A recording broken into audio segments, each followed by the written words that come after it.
እናደርጋለን። ትልቁ ዓላማችን ይሄ ነው።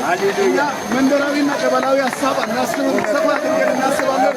ተጋግዘን እንኖራለን። በጣም ደስ ይለናል። ሰላም የተወደዳችሁና የተከበራችሁ ቤተሰቦቼ በያላችሁ በሰላም እግዚአብሔር ከእናንተ ጋር ይሁን። መረጃውን ለበርካቶች እንዲደርስ በማድረግ ሐሰተኞችን ማጋለጥ አለብን። ዛሬ ደግሞ ማጋለጣቸው በኢትዮጵያ ኦርቶዶክስ ተዋሕዶ ቤተክርስቲያን ኦርቶዶክስ ነን እያሉ ሲያጭበረብሩ የነበሩ በስተመጨረሻ ኦርቶዶክሳዊ ሕይወት ከብዷቸው ማለት ነው። መንፈሳዊ ሕይወት ከብዷቸው ማለት ነው። በሌላ እምነት የሄዱ ግለሰቦችን አጋልጥ ይሆናል። ለዛሬው ግን አንድ ቄስ ነኝ ብሎ ለበርካታ ዓመታት በኢትዮጵያ ኦርቶዶክስ ተዋሕዶ ቤተክርስቲያን ሲቀልድ የነበረውን ግለሰብ አጋልጣለሁ። የምታዩት ቄስ ነው። እንግዲህ በጊዜው ቄስ የነበረ ነው። ዛሬ ደግሞ ፕሮቴስታንት ቤተ እምነት ያለ ነው ማለት ነው። የሚሰራውን ቪዲዮ ይኸው ላስደምጣችሁ። እየሰራ ያለውን ቪዲዮ እዩት። አሁንማ ተቀይሯል ስሜ ይገረም የሚያውቀኝ በድሮ ሕይወቴ ይገረም የሚያውቀኝ በቀድሞ ታሪኬ አሁንማ ተቀይሯል ስሜ። ሰሜኑን ለኢየሱስ ብለው በትግራይ በነበረ ጦርነት ፕሮቴስታንቶች ምን ያህል ርቀት ሂደው ብዙዎቹን ሰሜናውያንን እንዴት አድርገው ወደ ፕሮቴስታንት እምነት እንደቀየሩ ብዙዎቹ ዩቲዩበሮች እና ቲክቶከሮች ሲናገሩት የከረሙት ጉዳይ ነው። ያው እንግዲህ መንግስታዊ ድጋፍ ያላቸው ናቸው። ይህ ተግባር ትግራይ ላይ ሲፈጸም የነበረው ተግባር ዛሬ ጎንደር ላይ መጥቷል።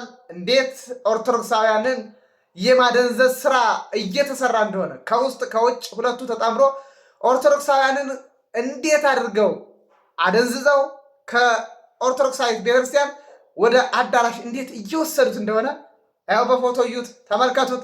እንግዲህ ይህንን አይቶ ማይነቃ ኦርቶዶክስ ካለ አሁንም ጫት ቤት ያለ አሁንም መጠጥ ቤት ያለ ሰው ካለ እንግዲህ ምን እንላለን? በቁሙ የሞተ ስለሆነ ነፍስ ይማር እንላለን።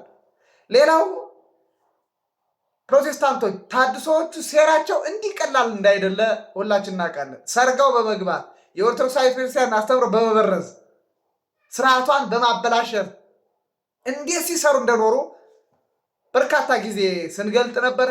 ዛሬ አንድን አባት እንዴት አድርገው ወደ አዳራሻቸው በመውሰድ እንዴት አድርገው እንዳታለሏቸው አሳያችኋለሁ። እዩ፣ ተመልከቱ። የእሳቸውንም ሪያክሽን ይሄ ትክክል አይደለም፣ እንዲህ ማድረጋችሁ በእኔ ላይ ስም ለማጥፋት የሄዳችሁበትን ርቀት እቃወማለሁ ብለው የተናገሩበትን ቪዲዮ አስደምጣችኋለሁ። እስከ መጨረሻው እዩ፣ ይኸው አዳምጧቸው። ህዝቡን ከፍ እናደርጋለን። ትልቁ ዓላማችን ይሄ ነው። እኛ መንደራዊና ቀበላዊ ሀሳብ እናስብም፣ ሰፋ አድርገን እናስባለን። ተጋግዘን እንኖራለን። በጣም ደስ ይለናል። በጣም ነው ደስ ያለን።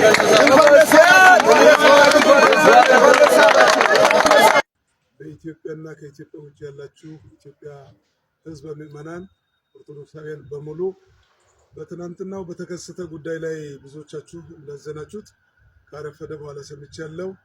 እኔ ቀሲስ ደስታ ውሳንጎ በጉርሞ ለዲሳ ሐዋርያት ቸርች ምረቃ ቦታ ላይ ከነ በስተጀርባ ላይ ያላነሰ 40 ምዕመናን በላይ 40 ሺህ ብር በሬ ገዝተው ለስጦታ የሄድንበት ቦታ ኢትዮጵያ ኦርቶዶክስን እኔን መምህር ደስታን ብቻ ሳይሆን ኢትዮጵያ ኦርቶዶክስን በማይወክል መልክ ንግግር ያደረጉና ፖስተው የጻፉ ሰዎች ቶሎ የሃይማኖት ግጭትና ሌላ ጉዳይ እንዳይፈጠር ቶሎ ይሄንን እንዲያነሱ እጠይቃለሁ። ካልሆነ በስተቀር ግን እዛው በተገኘውበት ቦታ ላይ ሄጄ መናገርና ሌላ ነገር መፍጠር የሚችል ዜጋ መሆንንም ከወዲሁ አሳውቃለሁ።